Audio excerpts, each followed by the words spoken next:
Olá, meus amigos, sejam bem-vindos a mais uma aula do Catecismo, né? Hoje é a nossa aula, 30ª aula, se eu não me engano, e hoje nós vamos tratar um tema muito importante. Essa aula está sendo gravada, ao contrário das outras, né? Nós não vamos ter aqui a participação dos alunos ao vivo, porque eu estou fazendo num horário alternativo, né? Devido aqui às exigências do cotidiano.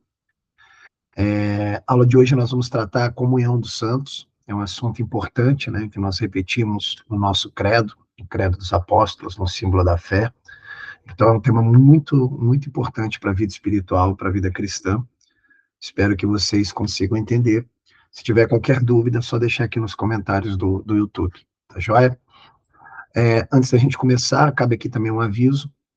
Nós estamos com um curso de introdução à filosofia, para quem se interessar, um curso fechado. Para quem se interessar, basta também entrar em contato comigo, pode colocar aqui no comentário, que eu responderei o comentário. Eu vou explicar as condições necessárias para você fazer parte desse curso, tá? Esse curso, ele também está sendo gravado, apesar de ser um curso fechado, estamos na 40ª aula, né? Já trabalhamos assuntos como a filosofia grega antiga, surgimento da filosofia, o pensamento dos pré-socráticos, detalhamos muito ali, fizemos 4 aulas sobre o poema, análise detalhada do poema de Parmênides, analisamos Heráclito, fizemos 3 aulas sobre a pseudofilosofia dos sofistas, analisamos em 4 ou 5 aulas a filosofia de Sócrates, mais 4 ou 5 aulas a filosofia de Platão, umas 12 aulas sobre Aristóteles, e estamos agora na filosofia cristã, trabalhando Santo Agostinho, né? Autor que já dedicamos aí 4 aulas, para depois entrarmos em Santo Tomás de Aquino. Então, se você se interessa pelo assunto, basta entrar em contato, que a gente fala sobre as condições, né, para vocês entrarem no curso, ok? Vamos fazer, então, primeiro a nossa oração para iniciarmos a aula da melhor maneira possível, pedindo a graça, que a graça de Deus possa mover a nossa vontade e o nosso intelecto. Em nome do Pai, do Filho e do Espírito Santo. Pai nosso que estais nos céus, santificado seja o vosso nome. Venha a nós o vosso reino, seja feita a vossa vontade, assim na terra como no céu. O pão nosso de cada dia nos dai hoje. Perdoai-nos as nossas ofensas, assim como nós perdoamos a quem nos tem ofendido. E não nos deixeis cair em tentação, mas livrai-nos do mal. Em nome do Pai, do Filho e do Espírito Santo. Amém. Pois bem, meus amigos, como eu disse, o tema da aula de hoje é a comunhão dos santos. É um assunto muito importante e muito necessário, pois, como vocês já sabem, nós repetimos a nossa crença na comunhão dos santos a partir do credo, né? Nós sempre repetimos do credo. A gente sempre diz lá no credo, creio na comunhão dos santos, né? Mas a pergunta é, o que será que significa, né, esse conceito tão central na doutrina cristã, é o conceito, a ideia da comunhão dos santos, a prática da comunhão dos santos, tá? A primeira coisa que nos chama a atenção é a palavra santo, né? A comunhão dos santos. E, obviamente, uma pessoa mais desavisada tem a tendência de achar que quando a gente fala a palavra santo, a gente está falando apenas daqueles indivíduos, daquelas criaturas que foram canonizadas pela Igreja Católica, pela Santa Igreja Católica. Nós temos a tendência de analisar por esse prisma. É óbvio que as pessoas que foram canonizadas pela Igreja Católica por imitarem Cristo a nível de excelência são chamadas de santos. Não há nenhum problema nisso. No entanto, esse termo santo, quando aparece, né, lá no credo, eu creio na comunhão dos santos, é um termo muito mais geral do que propriamente falar apenas das pessoas que foram canonizadas, né? Mesmo porque, quando você procura nas Sagradas Escrituras, você tem São Paulo escrevendo a todos os santos que estão em Éfeso e a todos os santos que há por toda a Acaia, né? Ele escreve isso lá na carta aos Efésios, né? Você também encontra isso no 2 Coríntios. Além disso, você tem, depois de ter confessado a Santa Igreja Católica, o símbolo dos apóstolos acrescenta a comunhão dos santos. Esse artigo é, de certo modo, uma explicação da anterior. Então, o que acontece? Santo é muito mais geral, porque se São Paulo está dedicando a sua carta às pessoas santas, né, no geral, ele obviamente está falando aí dos seguidores de Cristo. Então, numa acepção assim mais geral, santo significa a característica daquele indivíduo que tem na sua alma a morada do Espírito Santo, a morada de nosso Senhor. Tá? Então, todas as almas que já existem enquanto moradas, né, de nosso Senhor, do Espírito Santo, obviamente já são consideradas santas. Então, na prática, são as pessoas que abriram a morada a partir do sacramento do batismo. Então, todas as pessoas que são batizadas são filhas de Deus, né? São pessoas filhas de Deus, filhas por adoção. E, obviamente, essa filiação conta também com o fato de que a nossa alma espiritual ela passa a ser o lar de nosso Senhor. Então, Deus passa a habitar a nossa alma, e na medida que ele passa a habitar a nossa alma, nós também somos santos de algum modo. Então, numa acepção mais geral, santo é aquela pessoa que se deixa mover pela graça santificante. Lembremos, na nossa última aula, na aula da semana retrasada, nós falamos aqui sobre a graça santificante. Tá? Nós recebemos a graça santificante no batismo e permanecemos com a graça santificante na medida que nós não estamos em pecado mortal. Né? Então, quando uma pessoa peca mortalmente, ela tem que procurar o confessionário, se arrepender dos seus pecados, para recuperar a graça santificante. E, nesse sentido, é uma pessoa santa, porque está no caminho de santificação. Né? A gente tem que sempre lembrar que uma alma que é salva, né? Ou seja, que vai para os céus conhecer nosso Senhor, depois da sua morte, é uma alma que morreu, né, sem estar em contato com o pecado mortal. Então, a pessoa que morreu fisicamente, mas vive espiritualmente. Ao contrário de uma pessoa que, se morre em pecado mortal, se morre perdendo o estado de graça, ela morre também espiritualmente. E, obviamente, vai estar presente no inferno até para sempre, né? Ou seja, por toda a eternidade, porque ela vai estar ali existindo enquanto uma pessoa que é morta espiritualmente. Agora, as pessoas que permitem que Deus resida em sua alma são as pessoas que permanecem no estado de graça. Então, portanto, estão no caminho de santificação. Né? Só pode entrar no céu quem for santo, quem for inteiramente puro. Tanto é que pessoas que não morrem em pecado mortal, mas morrem em pecado venial, têm que passar pelo purgatório. Né? Tem que continuar com o processo de santificação mesmo depois da morte física. Né? Então, quando nós estamos em estado de graça, nós estamos em processo de santificação. Então, quando lá no credo nós falamos, eu creio na comunhão dos santos, essa palavra santo aí, santos aí no plural, está denominando esse aspecto mais geral, né, de todas as pessoas que, de algum modo, são filhos adotivos de Deus. Né? São filhos adotivos de Deus. Então, veja que, de algum modo, santo aí não está preso apenas a essa acepção mais limitada de falar que santo é aquela pessoa, ou santa é aquela pessoa que foi canonizada pela Igreja Católica. Então, esse é o primeiro ponto. Então, quando a gente fala em comunhão dos santos, nós estamos falando de todas as almas que são filhas adotivas de Deus, ou seja, que receberam o batismo e que tentam caminhar na via da santidade a partir da ação da graça santificante. Né? Então, esse é o primeiro ponto. Segundo ponto é que fala em comunhão. Né? O que é uma comunhão? Comunhão é a junção de dois termos, né? Comum e união, então é uma união comum entre todos os santos.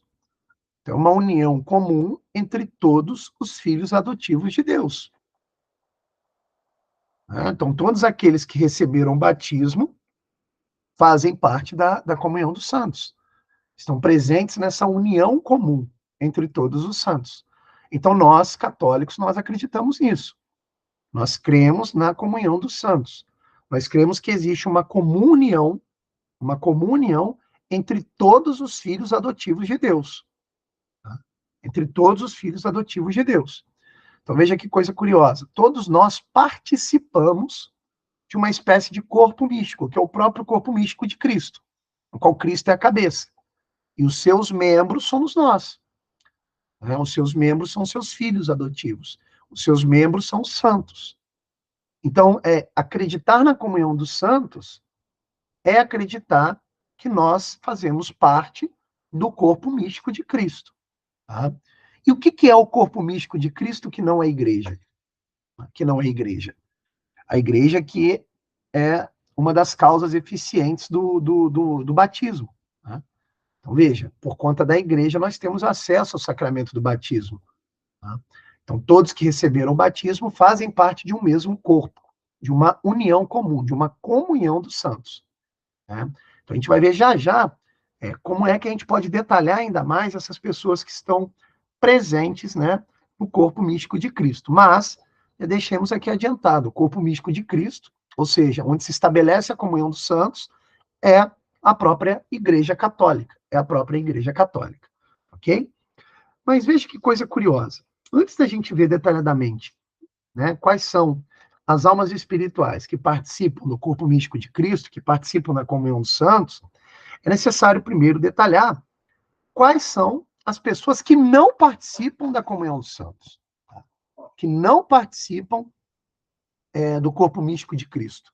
Né? É necessário detalhar isso para a gente tirar todas as dúvidas também e para observarmos se nós realmente estamos presentes, né, de algum modo nesse corpo místico. Porque, veja, é necessário para a nossa salvação estar presente no corpo místico de Cristo. É necessário para a nossa salvação estar presente na igreja. É necessário, na nossa salvação, participar da comunhão dos santos. Então, para a gente entender isso, também é necessário fazer também a sua negação, ou seja, qual é a característica que a pessoa deve ter para não participar, né, da comunhão dos santos? Ou seja, para assinar a sua condenação, podemos dizer assim. Né? O primeiro tipo de pessoa que não está presente no corpo místico de Cristo, que não está presente na igreja, que não faz parte da comunhão dos santos, é o infiel. É o infiel. Né? Como o próprio nome já diz, é aquele que não compartilha das verdades da fé. Tá? Então, os infiéis, eles não fazem parte do corpo místico de Cristo. Né? E quem são os infiéis? Os infiéis são os pagãos, por exemplo. Os pagãos são infiéis. Tá? O que é o pagão? O pagão é aquele que não acredita na existência do Deus abraâmico, né? Do Deus cristão. Tá? Ou seja, que não compartilha dessa verdade da fé. Por exemplo, um pagão politeísta, que acredita que existem vários deuses, tá? Ou que presta culto a entidades. Veja, esse é um infiel. Tá? Esse é um infiel. Ele não acredita nas verdades da fé que nós professamos. Tá? Outro exemplo de infiel, o ateu. O ateu é aquele que nega, né, a existência de Deus. Tá? Um agnóstico é um infiel. Tá? É aquele que nega o conhecimento, a doutrina da fé. Então, os infiéis não fazem parte do corpo místico de Cristo. Não fazem parte da igreja, logo não fazem parte da comunhão dos santos. Estando fora da comunhão dos santos, estão fora do corpo místico. Né? E o que representa estar fora? Estar fora representa morte espiritual. Podemos, inclusive, aqui criar uma analogia. O que é um corpo vivo biologicamente? O corpo vivo biologicamente é um corpo que é animado por uma alma. Quando o corpo morre biologicamente, o que acontece? A alma se separa do corpo. E o momento seguinte a esse corpo morto é o seu desmembramento. Os fragmentos vão se despregando desse corpo. Por quê? Porque são peças mortas. São fragmentos mortos.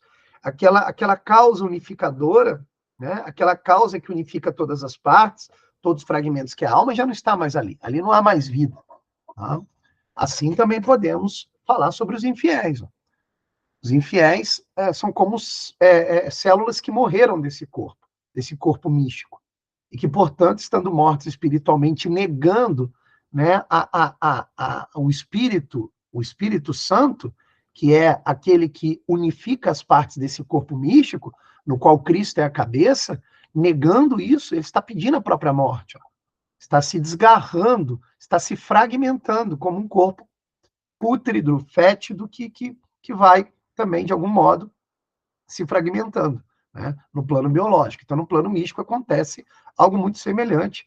Então, o infiel, ele é um morto espiritualmente, que, portanto, não faz parte da comunhão dos santos. Outro que não faz parte da comunhão dos santos é o judeu.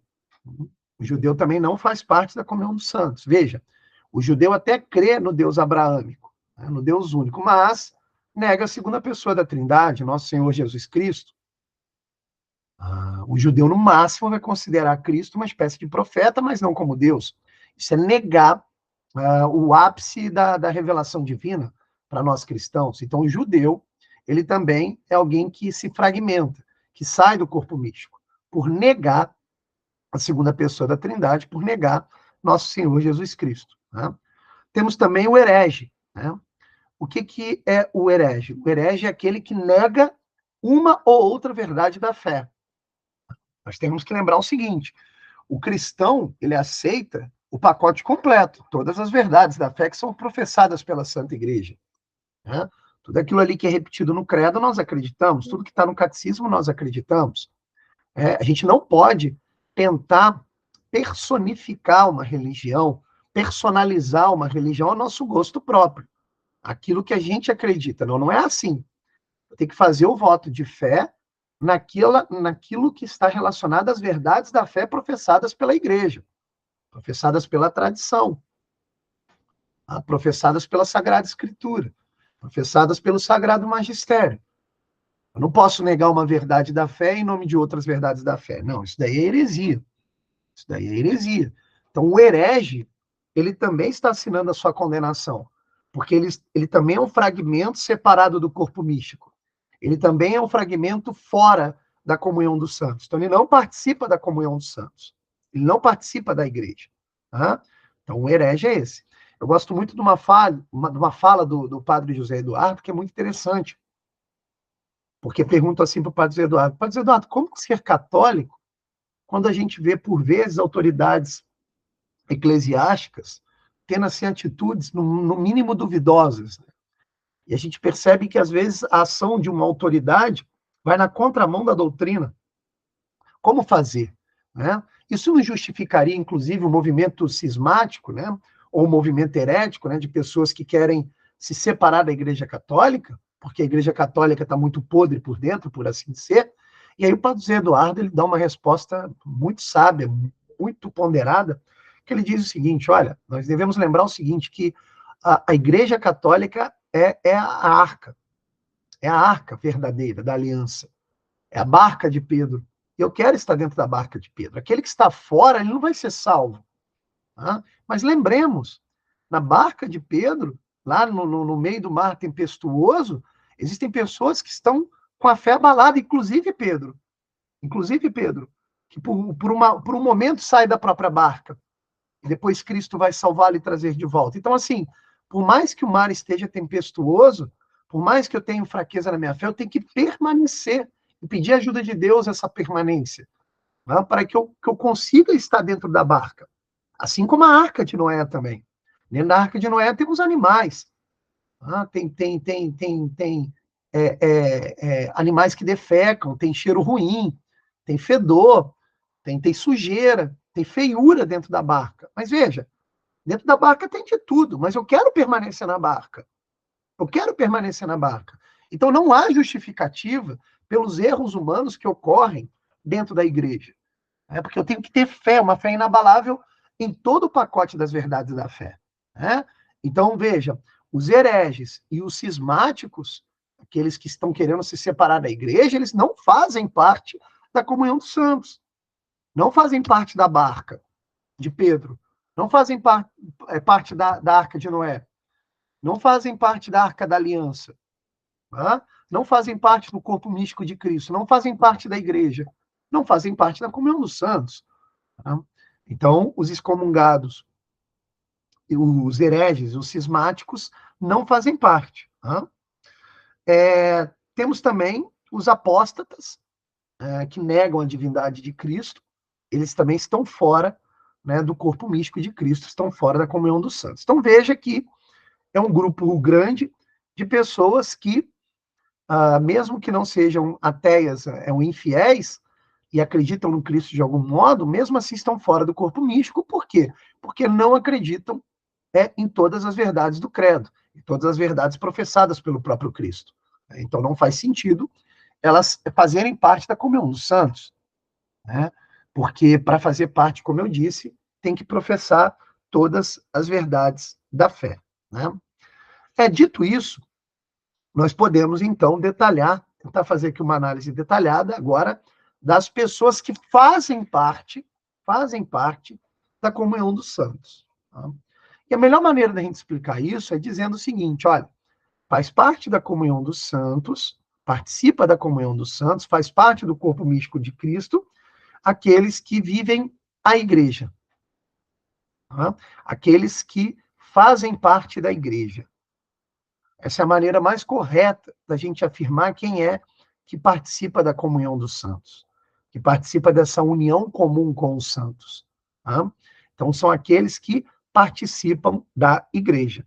No entanto, quando a gente fala de igreja, nós estamos falando também de 3 níveis da igreja. Tá? Existe o nível da igreja militante, o nível da igreja padecente e o nível da igreja triunfante. Todos que participam da igreja, seja ela militante, padecente ou triunfante, participa da comunhão dos santos. Faz parte aí do corpo místico de Cristo. E quem são as pessoas, os indivíduos, as almas que fazem parte desses 3 tipos de igreja, né? Vamos aqui primeiro explicar de maneira bem superficial para depois nós detalharmos assim com o auxílio da nossa obra A Fé Explicada do Léo Tressi e também com o auxílio do catecismo. Né? Mas vamos lá. Quem é que faz parte da igreja militante? Como o próprio nome já diz, fazem parte da igreja militante as almas que ainda estão em militância contra o pecado. Se esforçam contra o pecado. Tá? E quem são essas pessoas que se esforçam contra o pecado? Somos nós. Somos nós. Almas espirituais que ainda estão animando o corpo, né, nessa via a caminho da santidade, a caminho da salvação. Né? Então, nós nos esforçamos, pedimos a ajuda da graça, pedimos a ajuda de Deus para permanecermos no caminho, militando contra o pecado, né? Militando contra a imperfeição, né? Buscando a nossa perfeição. Então, fazem parte da igreja militante todas as almas espirituais que ainda são vivas também biologicamente, ou seja, que estão fazendo essa caminhada em direção à salvação. Tá? Santo Agostinho diz algo muito bonito, ele diz o seguinte, esse mundo, né, que ele chama inclusive de cidade dos homens, é o mundo no qual nós vivemos, mas não é o mundo a qual nós pertencemos. Nós pertencemos a um outro mundo, que é a cidade de Deus, tá? Que são os céus, que é a proximidade de Deus mesmo, de fato. Que é a felicidade sobrenatural. Só que para nós chegarmos lá, nós temos sempre que lembrar o seguinte, poxa, eu fui criado para chegar lá. E aqui é apenas uma caminhada, apenas uma trilha, uma via de peregrinação, podemos dizer assim. Então, a via de peregrinação, né, é a via da igreja militante, tá? Na qual nós fazemos parte porque militamos, nos esforçamos contra o pecado. Tá? Temos também a igreja padecente. Quem faz parte da igreja padecente? São as almas espirituais que estão no purgatório. Lembremos, todas as almas que estão no purgatório serão salvas. Conhecerão a felicidade sobrenatural, conhecerão a Deus, mas que precisam passar pela via purgativa, que ocorre após a morte física, a morte biológica. E quem são essas almas? São aquelas que, durante a vida, não conseguiram se desvencilhar dos pecados veniais e das suas imperfeições, que não tem a gravidade de um pecado mortal, obviamente, tá? Pois a pessoa que morre em pecado mortal, ela é condenada ao inferno, tá? Por justiça divina, e também porque escolheu. Mas veja, a igreja padecente, ela é constituída pelas almas no purgatório. Então, as almas que estão no purgatório também fazem parte da igreja, também fazem parte do corpo místico de Cristo, também participam da comunhão dos santos. Tá? Essa é a igreja padecente. E, por último, a igreja triunfante. Tá? A igreja triunfante é constituída pelas almas que já estão no céu, pelas almas que já foram salvas, tá? Pelas almas que não têm nenhuma imperfeição e já estão experimentando a felicidade sobrenatural. Tá? São pessoas que são guiadas diretamente pela vontade de Deus, já amam a Deus de maneira direta, já estão satisfeitas pelo amor de Deus. Né? Essas almas fazem parte da igreja triunfante, portanto, também participam da comunhão dos santos. Então, veja que coisa curiosa. A comunhão dos santos é uma espécie de sociedade. Uma sociedade invisível, e une as almas que ainda estão no processo de peregrinação, as almas que estão na via purgativa, né, vivendo o purgatório, e as almas que já estão experimentando a felicidade sobrenatural, porque já estão no céu. Então, existe uma sociedade entre essas almas desses três níveis. Então, veja como Deus é misericordioso e bondoso. Né? Ele possibilita a relação social mística entre três níveis da igreja. Se pararmos para meditar sobre isso, isso é belíssimo. Né? Aliás, aqui cabe até lembrar, né? Existe um filósofo pagão chamado Aristóteles que diz algo muito interessante. Ele diz o seguinte: o homem é um animal social, um animal político, um animal que participa da polis, que participa de uma sociedade. Olha que coisa curiosa. Essa percepção racional, do esforço racional natural de Aristóteles, tem fundamento, inclusive, na nossa doutrina. O que nos faz seres humanos é a participação social. E Deus é tão bom conosco que ele possibilita uma existência de uma sociedade espiritual e mística, que é a comunhão dos santos. Então, eu tenho uma relação social com as almas que estão no céu. Eu tenho uma relação social com as almas que estão aqui e tenho uma relação social com as almas que estão no purgatório. Tá? Se nós pararmos para meditar nisso, isso é belíssimo. Então, o cristão, olha que coisa curiosa, ele vive duas sociedades ao mesmo tempo. Ele vive a sociedade dos homens, né, que é a sociedade aqui material, visível e comum, mas, ao mesmo tempo, ele está numa outra rotatividade de existência. Ele está numa outra lógica de existência, porque ele participa também de uma sociedade mística, que é a comunhão dos santos. E se é uma sociedade, há um processo de ajuda mútua em nome de um bem comum, como uma sociedade deve ser. Então, a sociedade mística, que é a comunhão dos santos, ela é infinitamente mais perfeita do que qualquer sociedade humana. Porque ela é uma sociedade justa.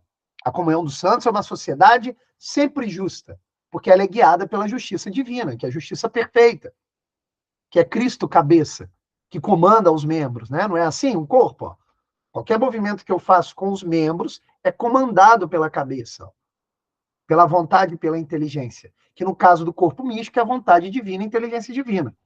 Então, olha que coisa bonita que é isso daí. Então, nós somos amparados e ajudamos a amparar essa imensa sociedade que é a comunhão dos santos.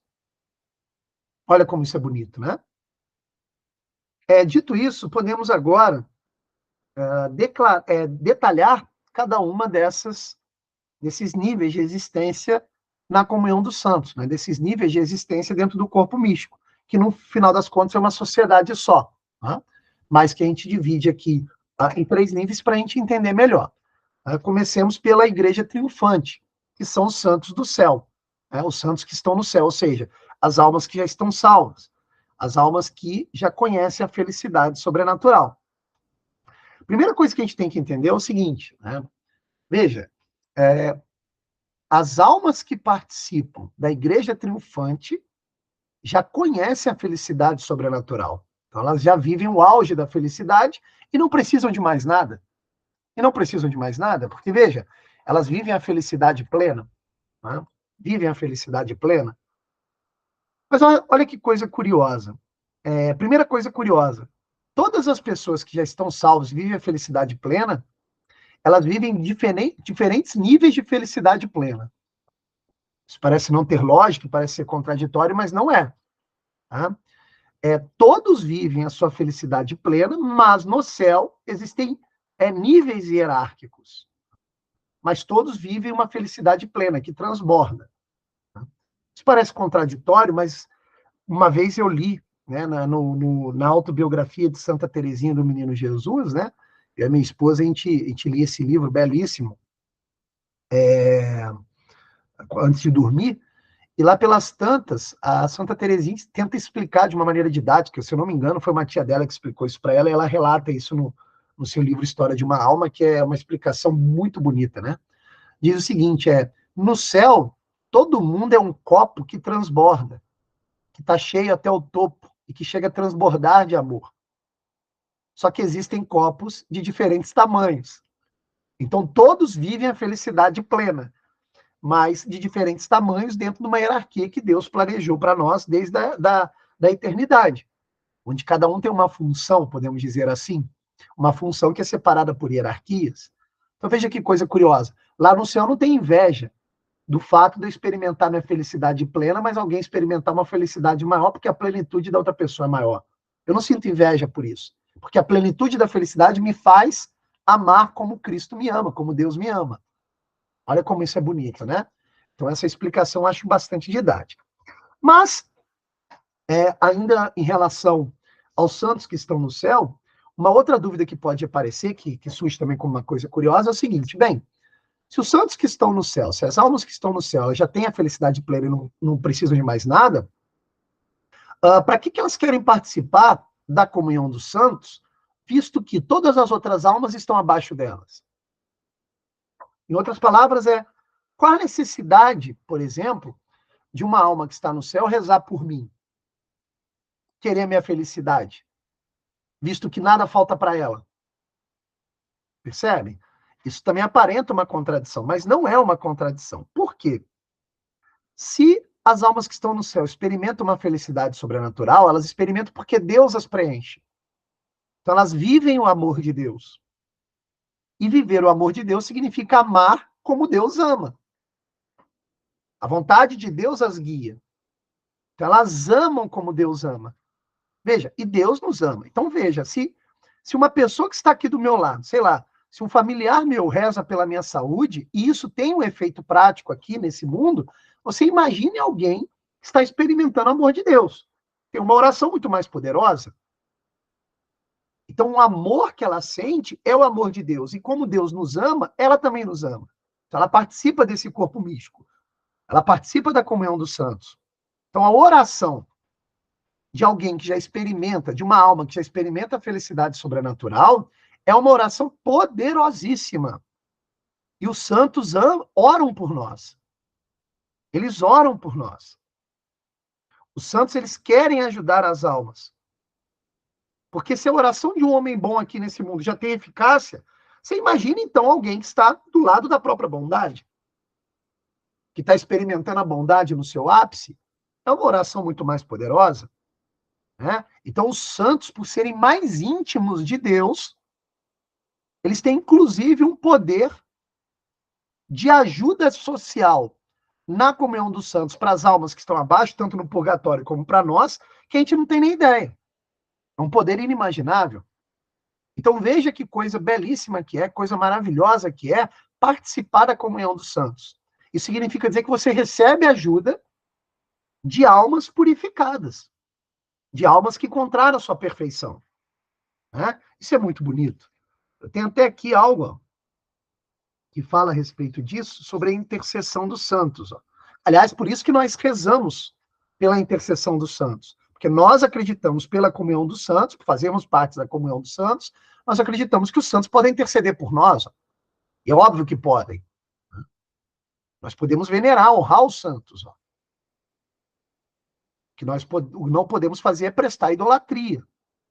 Mas veja, quando nós veneramos os santos e honramos os santos e pedimos a intercessão dos santos, significa dizer que estamos pedindo a ajuda de Deus, em última instância, que é a cabeça desse corpo místico. Né?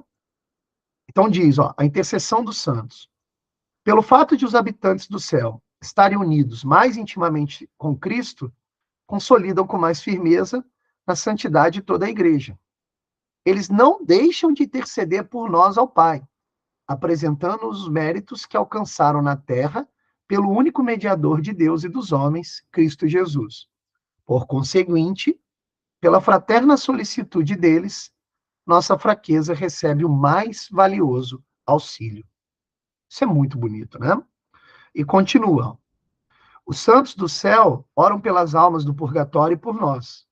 Nós, da nossa parte, devemos venerar e honrar os santos.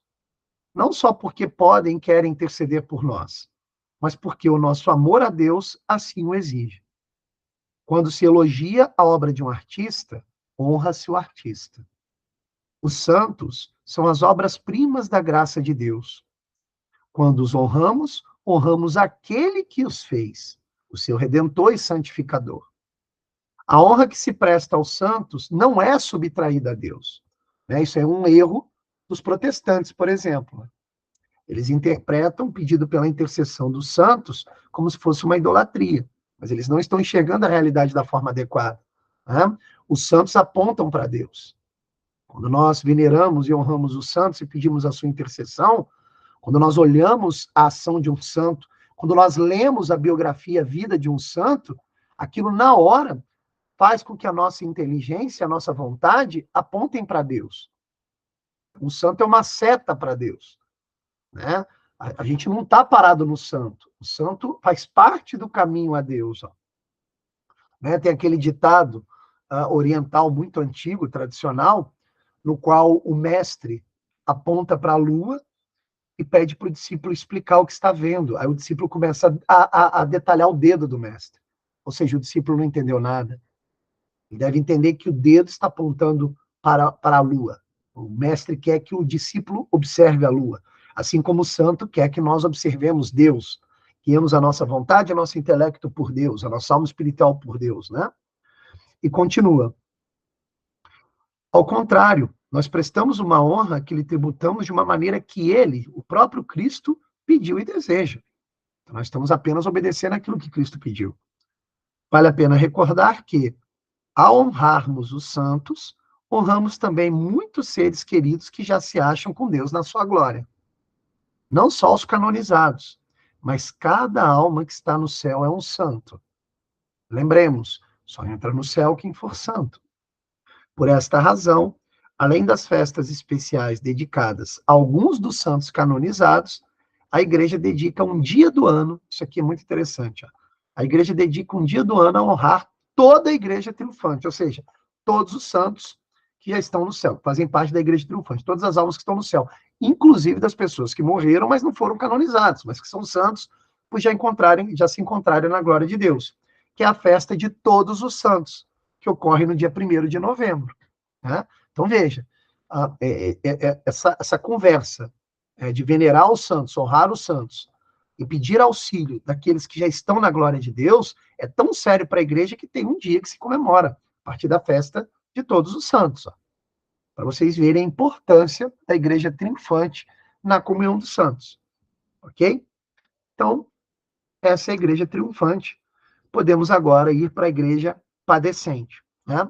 Como eu disse, as almas que participam da igreja padecente são as almas que estão expurgando as suas imperfeições e os pecados veniais, que estão no purgatório. Tá?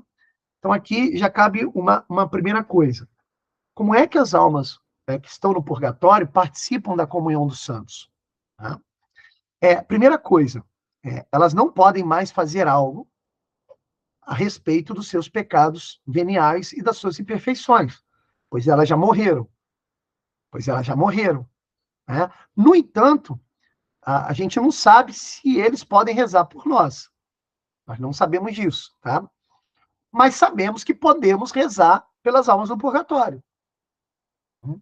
Inclusive, podemos realizar penitências para a diminuição da pena das almas no purgatório. Então, assim, é uma ação bastante cristã rezar pelas almas do purgatório, tá? E, inclusive, oferecer sacrifícios para diminuir a pena das almas no purgatório. Então, nós católicos, nós rezamos pelos mortos por conta disso. Porque nós entendemos que as almas do purgatório fazem parte da comunhão dos santos e que, portanto, precisa da nossa ajuda em nome do bem comum, que é a salvação. Veja, eles serão salvos, mas podemos rezar para diminuir suas penas. Então, veja que coisa curiosa. Dentro dessa sociedade mística, dessa polis mística, desse corpo místico, da comunhão dos santos, cabe a nós e aos santos que já estão no céu, as almas que já estão no céu, rezar pelas almas do purgatório. Isso também é uma atribuição da vida cristã, da vida católica, de fato. Isso é muito importante. Porque, veja bem, olha que coisa curiosa.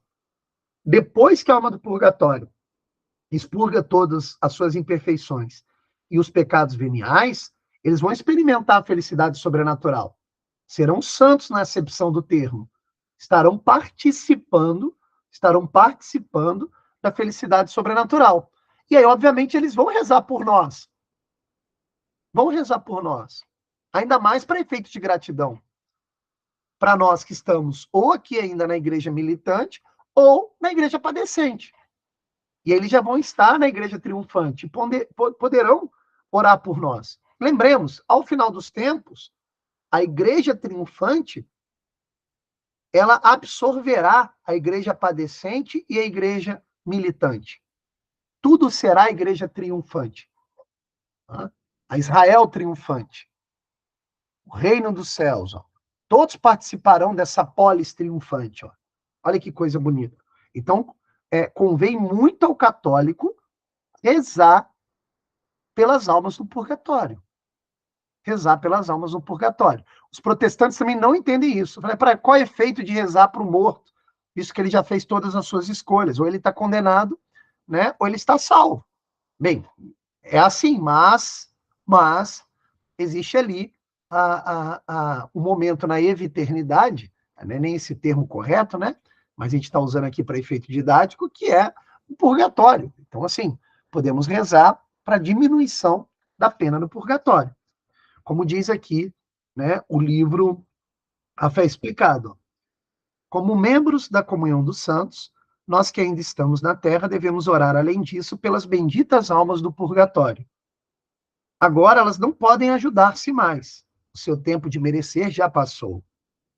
No entanto, nós, sim, podemos fazê-lo, pedindo para elas o favor de Deus. Podemos aliviar os seus sofrimentos e abreviar o seu tempo de espera do céu com as nossas orações, com as missas que oferecemos ou fazemos oferecer por elas, com as indulgências que para elas ganhamos. Todas as indulgências concedidas pela Igreja podem ser aplicadas às almas do purgatório, se as oferecemos por essa intenção. Não sabemos se as almas do purgatório podem interceder por nós ou não, mas sabemos que, quando estiverem entre os santos do céu, se recordarão certamente daqueles que se lembraram delas nas suas necessidades, e serão suas especiais intercessoras diante de Deus. Né? Então veja que coisa curiosa em relação a isso. Inclusive o catecismo diz, reconhecendo cabalmente essa comunhão de todo o corpo místico de Jesus Cristo, a Igreja terrestre, desde os tempos primeiros da religião cristã, venerou com grande piedade a memória dos defuntos. E já que é um pensamento santo e salutar rezar pelos defuntos para que sejam perdoados de seus pecados, também ofereceu sufrágios em favor deles. Nossa oração por eles pode não somente ajudá-los, mas também tornar eficaz sua intercessão por nós. Então, de que forma que a nossa oração pelas almas do purgatório pode tornar eficaz a nossa salvação? Porque essas almas do purgatório, quando conhecerem a felicidade sobrenatural, estarão amando através de Deus. E, obviamente, vão orar por nós, pela nossa salvação ou pela nossa diminuição na pena do purgatório. Olha que coisa curiosa. Né? Então, a comunidade mística, a comunhão dos santos, ela é perfeita, é uma polis perfeita, como eu disse, pois é guiada pela cabeça, nosso Senhor Jesus Cristo.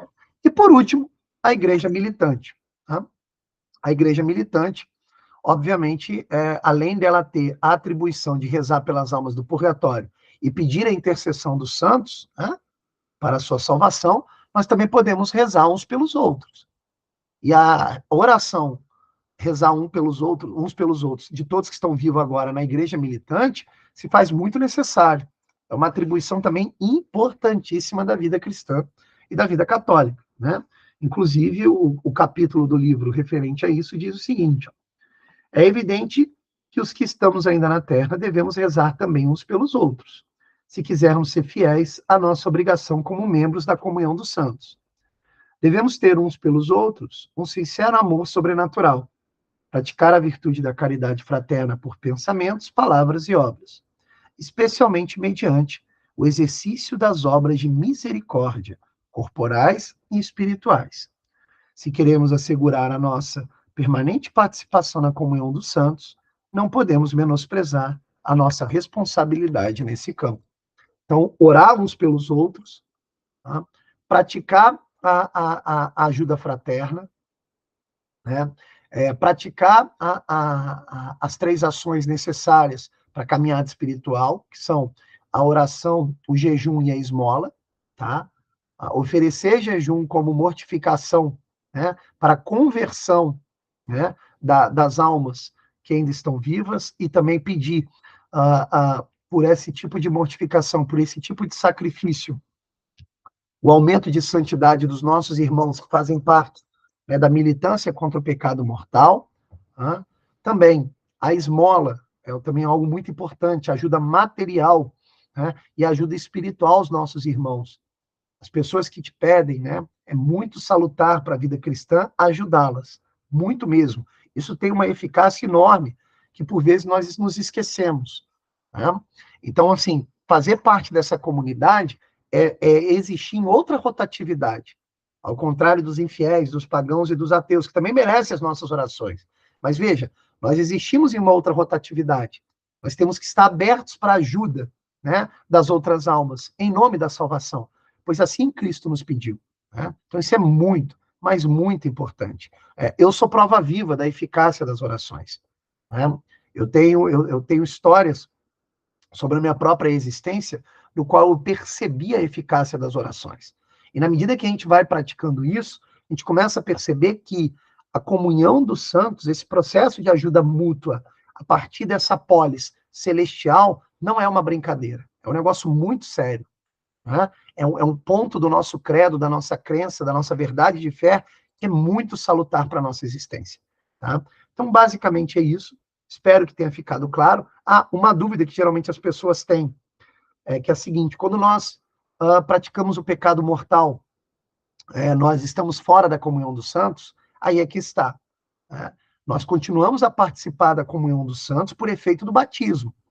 Mas quando pecamos mortalmente, é como se nós estivéssemos querendo sair do corpo místico de Cristo. É como se nós estivéssemos falando: olha, não quero a ajuda dos santos, não quero comunhão dos santos, não quero ajudar ninguém. É como se você fosse ali um fragmento desse corpo que ainda é vivo, mas que quer buscar a morte, que quer buscar a finitude espiritual, que quer buscar a morte espiritual. Então, por isso que quando nós pecamos mortalmente, é necessário retornar à vida.